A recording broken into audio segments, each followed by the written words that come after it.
ये कहानी रामपुर गांव की है। इस गांव में पुराना बस अड्डा था। जो भी आता बाहर से पहले इस बस अड्डे से होके गुजर के जाता। इस बस अड्डे के सामने संजय का देसी बर्गर मैकडॉनल्ड का स्टॉल होया करता था। ग्राहक आते थे और खाते थे। अगले ही दिन रोज की तरह बस से लोग उतर रहे होते हैं, लेकिन इस बार दो लड़के उतरते हैं। वह संजय का बर्गर स्टॉल देखते हैं और बोलते हैं, भाई चलो ना, सामने स्टॉल लगा है बर्गर का, खाकर आते हैं। बहुत तेज ज्यादा ही भूख लग रही है, अब रुका नहीं जा रहा, देखकर हमें पानी आ रहा है। हाँ भाई चलो, सही कह रहे हो, देखने में तो टेस्टी मुझे भी लग रहे हैं और दाम भी ठीक ही है। सुबह से इधर उधर घूम रहे हैं, कुछ खा लेंगे तो सही रहेगा। दोनों ही दोस्त बर्गर की शॉप पर चले जाते हैं।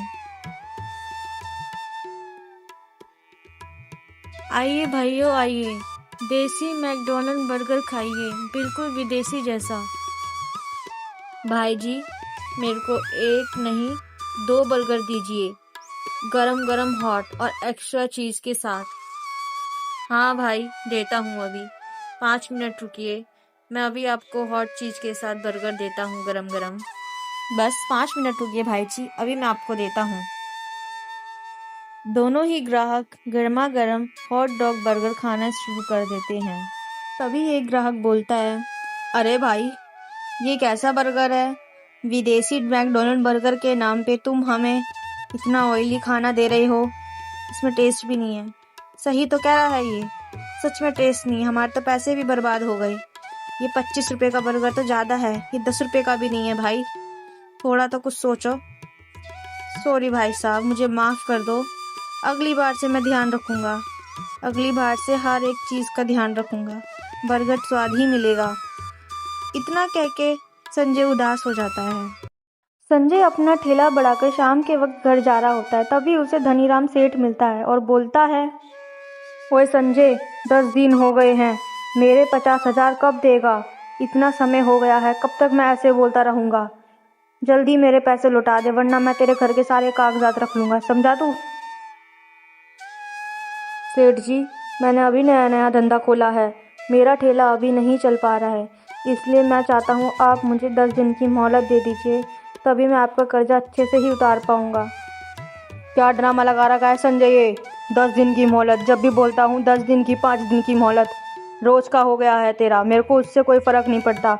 अगर मेरे पैसे तूने 10-15 दिन में नहीं लौटाए तो मैं तेरी घर के सारे कागजात रख लूँगा, और ये मैं तेरे को लास्ट वार्निंग दे रहा हूँ संजय। संजय सेठ की बातें सुनकर बहुत ही परेशान और दुखी हो जाता है।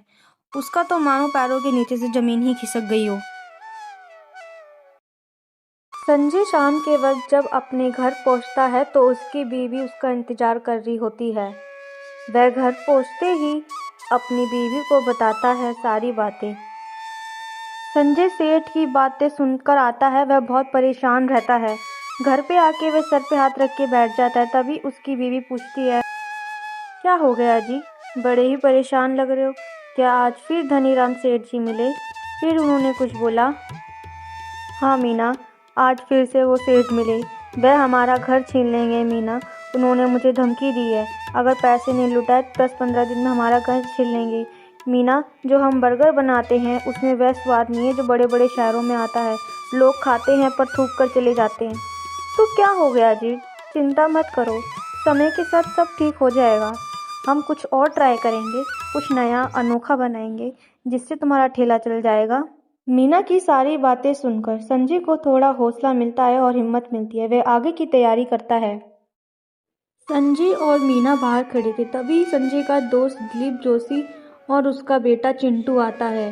तब वह सब वार्तालाप कर रहे होते। तभी चिंटू बोलता है, पापा ये देखो, ये नाचोस कितना कुरकुरे है विद एक्स्ट्रा चीज़, खाते खाते और भी टेस्टी लग रहे हैं, आप लोग भी खाओ।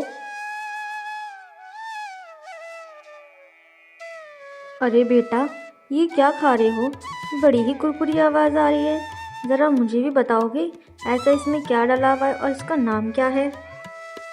अंकल, इनको नाचोस बोलते हैं, ये माइक्रोवेव में बनाए जाते हैं तभी ये इतने क्रंचीज होते हैं, और इनको नाचोस के साथ विद चीज़ में डालकर खाया जाता है। संजय और मीना चिंटू की बातें सुनकर सोच में पड़ते हैं। तभी मीना के दिमाग में एक आइडिया आता है और संजय से बोलती है, सुनिए जी, मुझे हमारा राज मिल गया है। क्यों ना हम अपने बर्गर पर ये कुरकुरा नाचोस लगाएं, जिससे कि हमारा बर्गर भी इतना ही कुरकुरा हो और वह आसानी से भी बिक जाएंगे और वह बर्गर बिल्कुल मैकडॉनल्ड जैसे ही लगेंगे और वह देसी बर्गर मैकडॉनल्ड कहलाएंगे। संजय और मीना को अपना मैकडॉनल्ड बर्गर चलाने का ठेले का राज मिल गया है। अब वह तैयारी करते हैं आगे की। संजय और मीना अगले दिन टिक्की बनाने की तैयारी कर रहे होते हैं। उन्होंने नाचोस कुरकुरे विद उसके ऊपर सम वेजिटेबल्स डाल दिए होते हैं। साथ में सफ़ेद रंग की टिक्कियाँ भी रखी होती है। वे धीरे धीरे अपना कार्य शुरू करते हैं और थोड़ी ही देर बाद बनने को तैयार कर जाते हैं।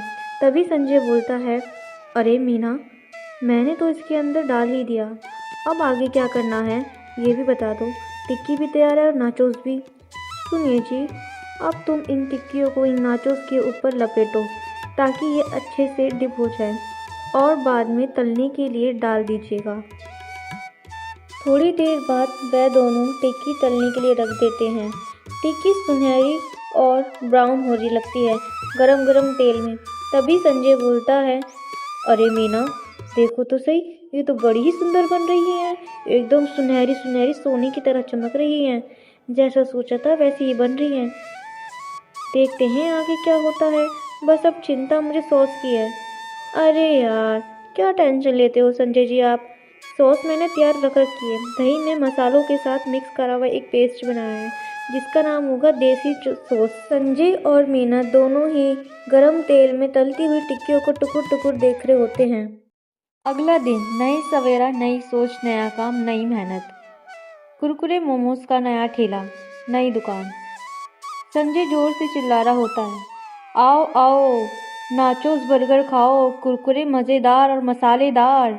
एक बार खाओगे बार बार आओगे। मैकडॉनल्ड विदेशी बर्गर भूल जाओगे। आओ आओ, खाओ मैकडॉनल्ड बर्गर जैसा स्वाद। पहले से ही दो ग्राहक संजय की दुकान पे बर्गर खा रहे होते हैं। तभी एक ग्राहक संजय से बोलता है, अरे वाह भाई, इतना कुरकुरे स्वाद आ रहा है, सुनते ही दिल खुश हो गया। ये तो सच में लग रहा है देसी मैकडॉनल्ड बर्गर। जैसा आपने बताया था वैसा ही है, एकदम कुरकुरे और मसालेदार। चटकारे आगे चटकारे, और आपकी सॉस, अरे क्या ही जवाब है इसका तो। बात तो सही है भाई संजय, बर्गर में स्वाद तो घना है। इब हमारे टाइम भी 2 बर्गर पैक कर दे और जल्दी कर दे। मेरे भी घर पे पोता पोती सब्र कर रहे होंगे, मैं भी उनके लिए लेके जाऊँ। बाकी तेरी सॉस तो घनी स्वाद है भाई, घनी ज़्यादा। मेहनत और लगन से काम किया जाए तो सब होता है। जैसे संजय ने अपना गिरा हुआ काम ऊंचा उठाया, ऐसे सब कर सकते हैं। ईमानदारी और लगन और साथ में मेहनत दोनों ही रंग लाती है। अगला दिन, नया सवेरा। संजय और मीना अपने घर पर होते हैं। तभी धनीराम सेठ घर पे आता है और सारी बातें होती हैं। अरे धनीराम सेठ, ये आपके पैसे जो मैंने आपसे वादा किया था कि जैसे ही मेरा काम उठेगा मैं सबसे पहले तुम्हारा ही कर्जा लुटाऊंगा, 50,000। अरे वाह भाई संजय, मान गया तुझे। तेरी ईमानदारी और लगन के आगे तो मैं फेल हो गया। तूने सही कहा था, मुझे थोड़ी मोहलत दो, मैं उतार दूंगा, और तूने सच में उतार दिया। मीना की आंखें भर जाती है। वह बहुत ही खुश और खुशी के आंसू के साथ नम्रता से बोलती है, देखा जी, हमारी सब्र का फल, आखिरकार हम जीत गए। अगर हमारी मेहनत ना रंग लाती और आपका ईमान, तो हम कभी नहीं जीत पाते। आखिरकार हमने अपना घर भी ले लिया और हमारा काम भी चल गया।